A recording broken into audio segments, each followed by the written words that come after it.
So welcome to the October meeting of the Southampton Village Planning Commission. Tonight we're going to talk about potential new landscaping and tree regulations. We've had several hearings where people have talked about it, and we met ourselves and came up with a draft.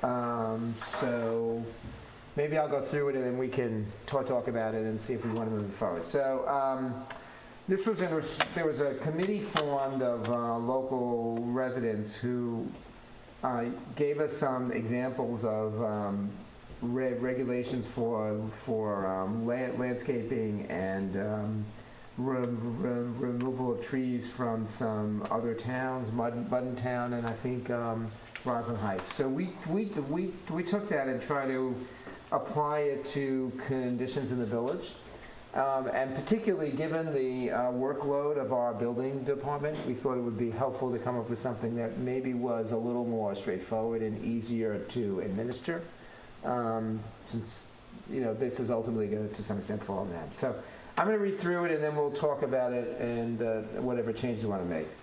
So it starts out with the theory that any application for a building permit involving exterior site work, including a demolition permit, must be accompanied by, number one, a plan of the existing landscape by a licensed landscape designer. I'm sure that's not the right term. Right. We'll talk about that, and you'll tell us perhaps what the right term is. And then a plan of the proposed new landscape, but also by a licensed landscape professional. The new landscape plan must indicate how drainage is retained on site. 3, if the proposed application of the building to the building department shows removal of any trees of 10-inch caliper or more, or disturbs more than 1/3 of the existing landscape, it is subject to ARB review.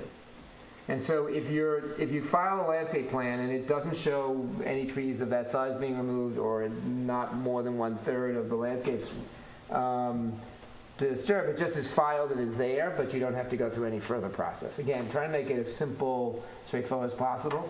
And then 4, the intent of the regulation is to give authority to the ARB to review landscape plans with particular but not exclusive attention to the following goals. A, screening of neighborhood properties. I should note that many of these are the criteria they actually use already, so we're just making, I think, more formal what they do. B, the character of the street and the neighborhood should be retained. C, environmental considerations, which I think for this commission has become an increasing concern. D, this is somewhat controversial, any new hedges on the street should be no more than 8 foot high for smaller lots, or on streets narrower than 45 feet and 10 feet for larger lots on wider streets. And then E, particular attention shall be given to landscape destruction within the non-buildable front, rear, and side yard setback zones. And 5, there shall be no, this is sort of what the penalty is, there shall be no disturbance of landscape or clear